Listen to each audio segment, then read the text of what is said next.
I want to tell you about my story because I turned into one of those guys who thought that I met a Thai bar girl who wasn't like the other girls, and I got the bright idea that I could get her out of this mess.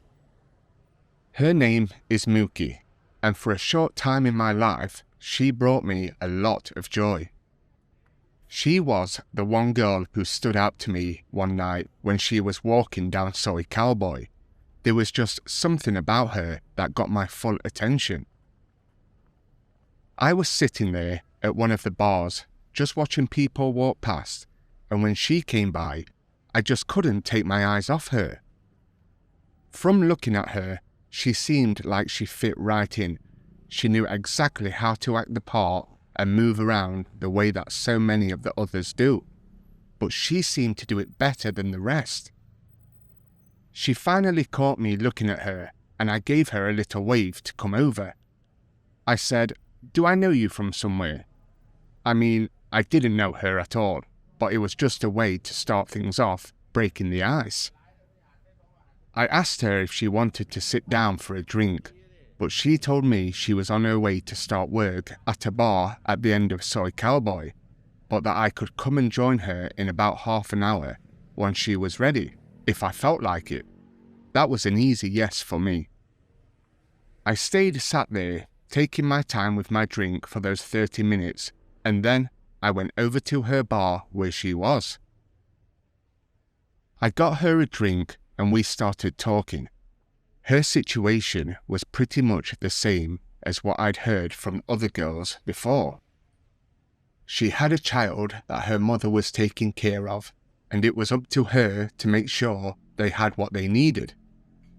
The one thing that was different is that her mum and her daughter were living right there in Bangkok, not back in Isan like it is for most of the women I've talked to. Muki was dead set on getting away from all of that bar work as fast as she could. You hear women say that stuff all the time, that they are only doing the job to save up some cash and then head back to their real lives, but it doesn't usually work out that way. They get held back by the money they make, the way things just keep going the same, or because there aren't any better choices around. What made it different for me this time was that I actually went along with what Mooki was saying, and that ended up being my first real mistake. There was this thing about her that made her seem not like the rest. At least that's how she came across to me anyway. She came off like she was serious about it being just for a little while and that she'd be out of there before long.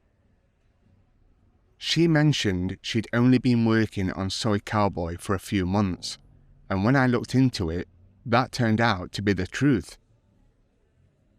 Anyway, a few weeks went by after that first time we met, and things got to the point where we were spending a fair amount of time together. Enough that I was giving her some encouragement and lending a hand to help her look for a better life. Right at the beginning, she did try and pull a few small moves on me, like asking me for a bit of money now and then to cover one bill or another, but it was never anything that added up to much. I told her that I would help and not to try any games on me or scam me. If she's honest with me, then I will help. I can't say exactly why. I had this strong feeling that I was the one who could get her away from that world. It was a new kind of feeling for me, but these days I totally get why people make jokes about guys who go around saying their girl isn't the same as all the others. The more we hung out, the more she opened up about her background and the things she wanted for herself down the line. We'd spend a couple of days going back and forth on ideas for how she could step away from the bar life but still bring in enough to get by, with the long-term plan being that she'd go back to studying at university, which was what she really had high hopes for. One step at a time, she started making some actual changes in the right way. Ever since I first crossed paths with Muki, Our time together had this kind of crazy but fun, full-on energy to it. We'd make plans to see each other most weekends, and even sometimes during the week, whether that meant booking a hotel room somewhere, or just going out to drink, or do whatever. She was 10 years younger than me, so she still had plenty of that go out and party drive left in her. For me though, I'd already been through all that kind of thing, so something simple like sharing a bottle of wine back at the hotel was more than enough to keep things good for me. She did like to drink, but she had this way of getting really irritating once she had had a few. So when we were out, we'd only have a little before deciding to call it a night, or she would stay out and I'd head home. Anyway, there was this one weekend just before we got ready to call it and head back, when Mooki brought up something she wanted to tell me. It was about where she was going to be working next. She said that she was leaving the bar job behind on Soi Cowboy and switching over to being a waitress somewhere. It all tied back to the promise she'd made me that she was finished with that life. I know that working as a waitress doesn't bring in a ton of cash in Thailand, but I took it that she was making the move because she just couldn't take being in the bars anymore. She was trying to make a real change, and I was ready to go with the idea that she had it in her to make it happen. What she had in mind was picking up some actual skills and qualifications, finding a job that was steady and reliable, and finally get out of that world that so many girls get caught up in. I was really glad to see it. She was making the effort, and it felt like a step forward. The thing to do after that was to find a place for her to live, something that was actually decent and not like the cramped place she had with a bunch of her friends from the bar all jammed into one room. She had a couple of places she was thinking about for the new apartment. One was on Sukhumvit 11, where the rooms cost about 8,000 baht per month, and another that was cheaper over in Onut. We went with the lower cost option first and took the BTS to Onut. There was this other issue with Muki though. She was still wearing clothes that screamed bar girl, even if she didn't see it herself.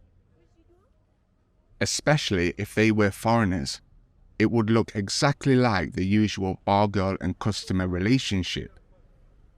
She was even still wearing the short black skirt from the night before when we were out, so you can picture the kind of looks that we got. That put it on my list of next things to sort out for her, getting her to see how to dress more like an everyday person and drop the bar look. We went to look at a few places in Onut that weren't too pricey, but we couldn't get the landlord to pick up when we called the number, so then we moved on to checking out Sukhumvit Soi 11 to see what was open there. We made our way to the far end of Soi 11, where there are all these condo buildings lined up. We found one that was up for about 8,000 baht per month, and it looked pretty nice, and the area looked pretty decent. The only problem was that it was about 10 in the morning, and the landlord wasn't going to be there until 4 in the afternoon, and neither of us wanted to wait around that long, so we ended up just leaving. On the way back out, one of Mooki's friends called her. Mooki told her that we were out looking for apartments, and her friend told her about this place that she knew. From what she said, it was right nearby, and you could move into a room right away without any waiting or extra hassle. That seemed like a good lead, and since it was close to Soi 11, it was still in a pretty good area overall. When we showed up, the landlady was already there waiting for us, which felt like a good sign from the beginning, and on top of that, she spoke English really well, which made things a lot easier. She took us around the room, and even if it wasn't up to the standards I'm used to back home, it was still pretty okay, especially for a single Thai woman living on her own. The deal included Wi-Fi and cable TV, all for just 5,000 baht per month, which was a great price and fit right into what Mooki could handle. Even though I thought the room was decent enough by local ways, it was still up to Mooki to make the call in the end, and it worked out that she liked this one more than the others we'd seen. She was happy with how clean and fresh it looked on the outside, so we let the landlady know we'd come back soon to get everything sorted out. Now that we had taken care of finding her a place, it was time to move things forward with whatever was going on between us, or at least that's how I saw it. I wasn't putting a full label on it as a relationship just yet, but we were definitely past the point of being simple friends. Muki had been mentioning for a few days that she wanted me to meet her daughter, but said she was embarrassed about the place where her daughter and her mother were staying. She made it clear it was a really run-down area, and she had no interest in me seeing it. She was certain that if I got a look at how bad it was, I'd take off running. But after a bit of persuading and telling her I really don't mind about the state of the place, we went ahead and made the trip to meet the little girl. Just so you know, this was the very first time I'd be meeting any part of her family. Muki had been living in Bangkok with her mother for the past 7 years, but things had started to fall apart between them once she got into working at the bar. Her mother wasn't okay with it, and after one argument too many, Muki decided it was time for her to get her own place to live. Even though her mother didn't like what her daughter was doing for work, that didn't stop her from taking the money that came from it. When we got to the place, I was picturing something like a small room stuffed full of maybe like 10 people, the same kind of crowded setup Muki had with all her bar friends. But nothing could have gotten me ready for what her mother's living situation was really like. As soon as the taxi pulled off the main road, it was like we were driving into what looked like an area set for tearing down. There was broken concrete and mess all over the ground, along with a few put-together houses, the type you see shoved under bridges or in the worst parts of town. One of those makeshift houses was where Muki's family was. And let me tell you, when you see these women from the bars, all done up like these perfect women in their nice dresses, covered in makeup and big smiles, people have no idea what they go back to after work. That's all just part of how they do things. They pull off the look when they are at the bar, but the way some of them actually live when they are off, it's something else entirely. When us guys from the West talk about being short on cash, it usually means we have to hold off buying a few things or maybe put off the next holiday for a bit. But over in Thailand, being short on cash is a whole different story. They might just have 100 baht to their name and no clue how they are going to make it through the next day. I've come to see that this is part of why so many Thai people aren't great at handling money. They tend to focus on right now and haven't really learned how to put some aside for later. They don't get into the habit of setting money back for when things get hard. And for the women who end up with Thai husbands or boyfriends who are too lazy to work, a lot of that money ends up going straight to those guys, which leaves the girls with barely anything for themselves. If they have a child that's being raised by family members, and that's the case for about 9 out of 10 of them, then whatever cash there is goes towards that too. So even if some of the women bring in decent amount from their jobs, it disappears pretty fast. And for the ones who aren't making much at all, I feel bad for them because they are left with next to nothing. Anyway, getting back to the place where Mooki's daughter was staying with the family. I wouldn't even call it a house. It was more like a basic shelter thrown together.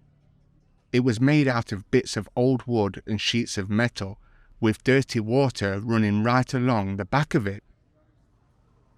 There's no way you or I, or probably anyone hearing this, could make a go at living in a place like that. It was tough to take in, and to make it worse, there were 4 people squeezed into that small place, 2 of whom were just children. There wasn't a proper bed or anything like that, only a thin mat laid out on the floor. No place to sit like a couch, no tables and no chairs. The only things that counted as furniture were a couple of worn-out cabinets where her mother kept the clothes and whatever else they had. That feeling came over me again, the one where I wanted to step in and make things better, and that ended up being the moment I tried to become the saviour once again. We took her daughter, who's a really sweet kid by the way, and we all went over to Tesco Lotus. I had in mind to get Muki something as a gift for the new place, and since the apartment came with cable but didn't have a TV, I bought one so that Muki and her daughter would have something to do when they were together at home. As we walked around the store with Muki and the little girl, we actually looked like we were a family, and I would be lying if I said that the way it felt wasn't half bad. We picked out some clothes that weren't the bar girl type, so Muki started looking a bit more put together in a regular way. Even something as basic as a shirt and a pair of pants made her look like she hadn't just come from spending time at the bar. Once we got the clothes and the TV and a few other things to make the apartment feel more like home, we went back to the new place to sort out the contract. We got lucky with the landlady, which is something you don't run into every day anymore.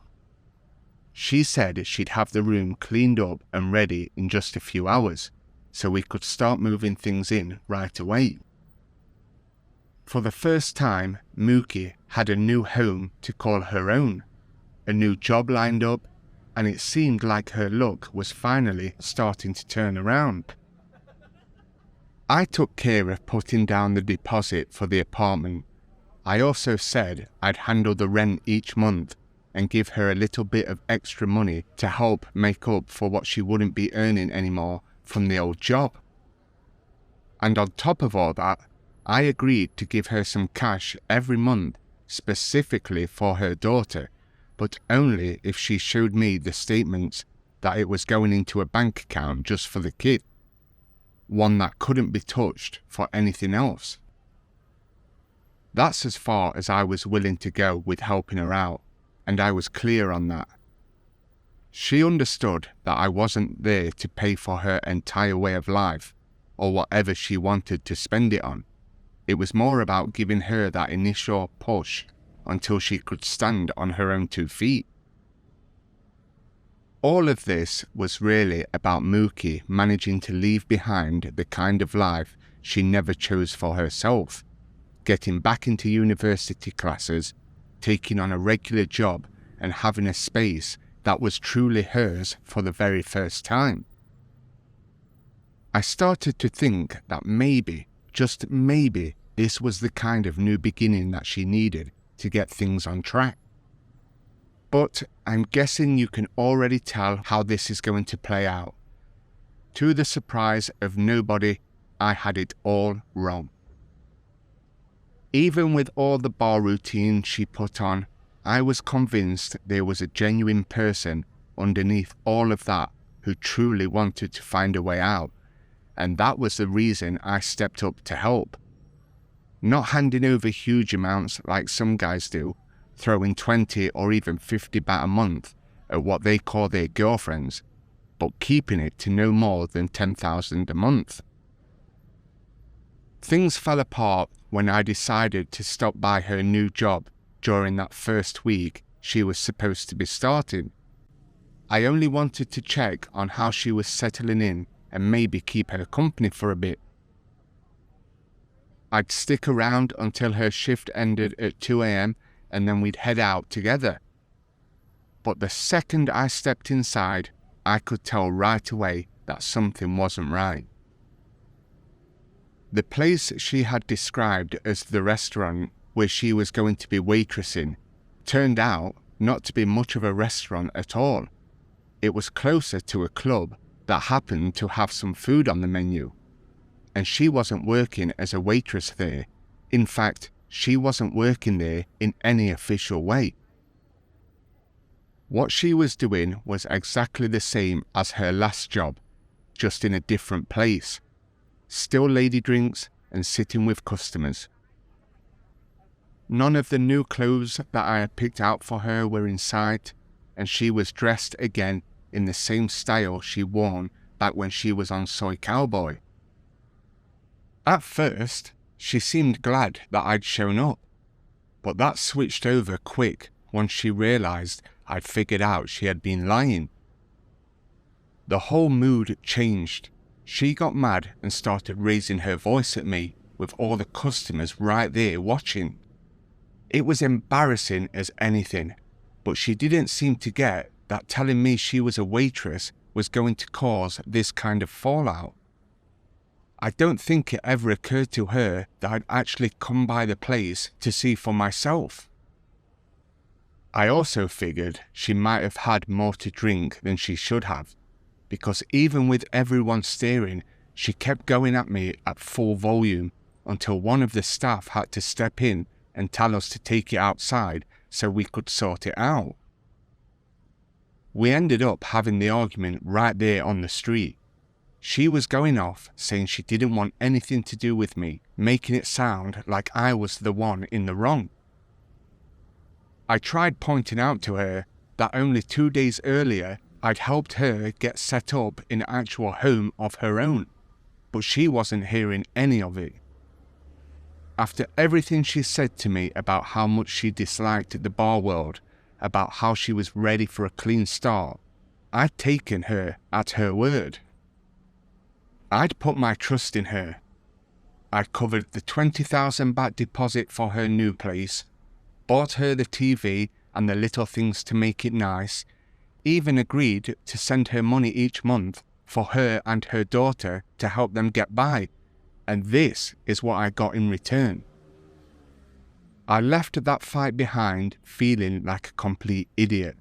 I still can't believe I let myself get pulled in by one of these women and convinced myself that I could make a difference for her. In the end, she was different from the others, but only in how well she played the whole thing. After all the time I've been going out in Thailand, I'd never been taken like a mug like that before, and I was the one that let it happen. What a way to mess everything up. I never ran into Mooki again after that night, but she did reach out to me later on, and I think you can probably put together why she decided to get in touch. She sent a message saying the rent was coming up, that her family could use some support, and so could her daughter. I told her flat out that I wasn't going to help anymore, that she'd brought all of this on herself by lying to me about what she was doing for work. She had this idea stuck in her head that I was still going to keep supporting her and that my feelings about her hadn't changed at all. But once I made it clear that I was finished with her and with helping out, that's when she started throwing insults my way. According to her, I was the lowest kind of guy out there, that I'd only used her and never had feelings for her, even though it was me who'd been helping her out. As the day for rent got closer, her attitude completely changed again, and she started acting nice, trying to get me to forgive her.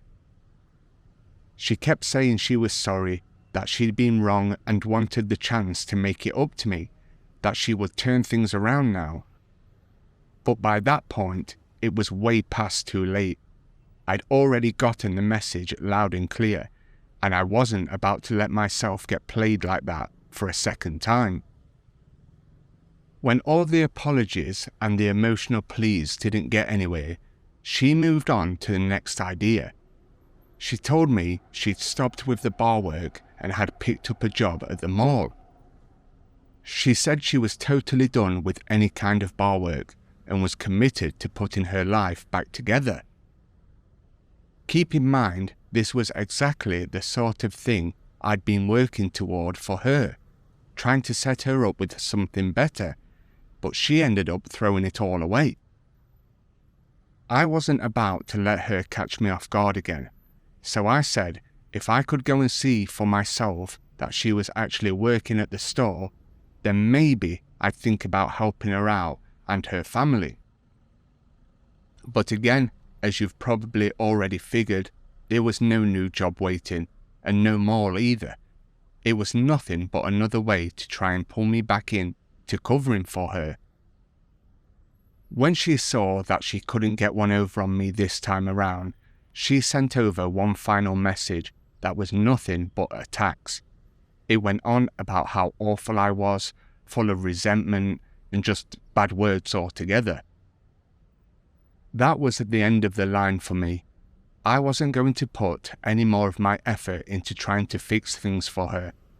I ended up learning what I needed to, even if it came the tough way, but at least I learned it.